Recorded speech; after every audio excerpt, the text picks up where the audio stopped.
Sa mga kapuso, ito po ang mga ganap na dapat po natin abangan dito lamang po sa akusada.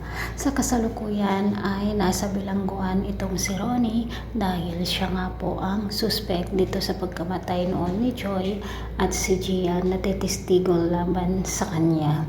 Samantala, pinuntahan nga po ni Dennis itong si Carol sa bilangguan at sinabi nga niya na umamin na siya dahil siya daw ang kriminal.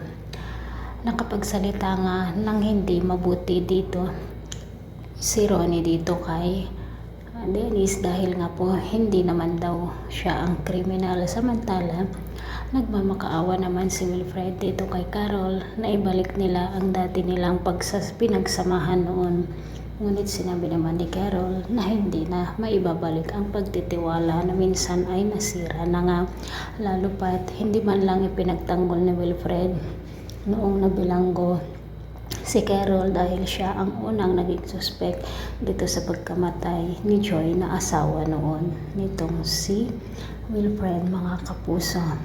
Binigyan naman ng laruan ni Dennis ang anak ni Carol, ngunit hindi alam ng mag-ina na may inilagay pala CCTV nitong si Dennis dito sa laruan, kung kaya't nakikita nga niya at naririnig ang bawat kilos ng mag-ina dito sa kanilang kwarto, mga kapuso.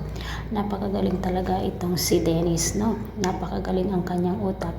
Pangako naman nitong si Wilfred na pupuntahan niya kapag birthday na ng kanyang anak, ngunit hindi na nga ito nakapunta dahil nga po may naglagay ng papatulog dito sa kanyang ininom, kung kaya't napakalungkot nga ang anak nila ni Carol dahil nga hindi dumating itong si Wilfred dito sa kanyang birthday na pangako ng kanyang ama.